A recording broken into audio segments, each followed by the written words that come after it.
Hello, my name is Greg Friedman, and on this channel I review scientific papers together with you, sometimes trying to make fun of them, sometimes learning new things.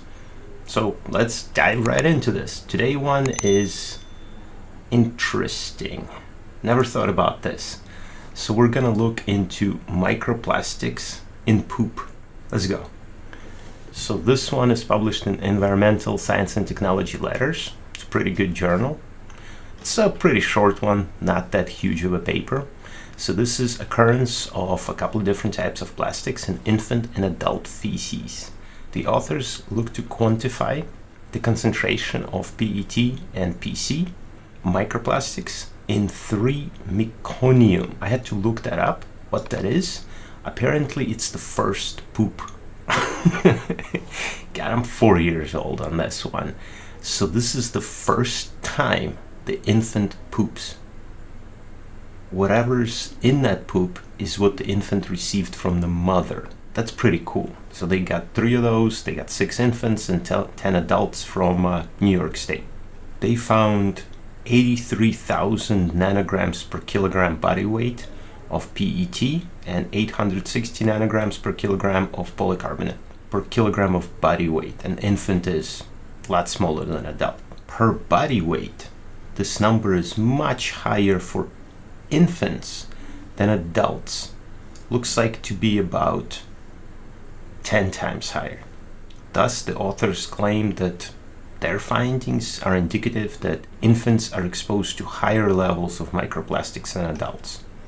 Curious. Some studies indicate that an average weekly ingestion dose of microplastics is in the range of 0.1 to 5 grams.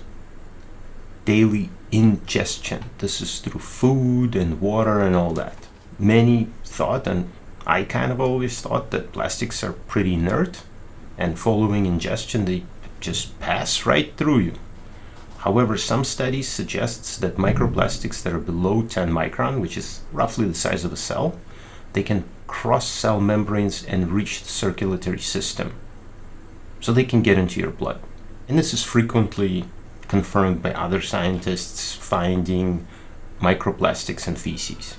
I agree with the authors. Little is known about the possible toxic effects of microplastics in humans, but a few exposure studies in vitro and laboratory animals have reported adverse health effects.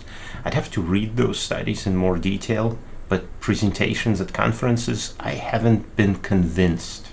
But it is interesting that we find these microplastics everywhere.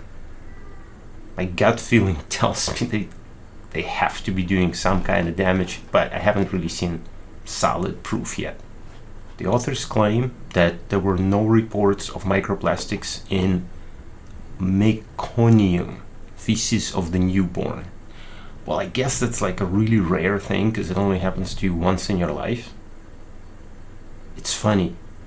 Like there's so many things like first kiss, first whatever, first car accident. But there's also the first time you poop. Never really thought about that. But anyway, these guys are using LC-MS, which is very good system and very expensive. So they're legit. They collected the feces at the New York University Children's Health and Environmental Study. Apparently this is an ongoing study where they're doing a lot of interesting science, and I'm curious to look deeper into it. I will one day, but if you're curious, it's Children's Health and Environmental Study at the New York University. Look it up. Among the 3 meconium samples analyzed, they detected PET 12,000 and 3,200 nanograms per gram of dried weight.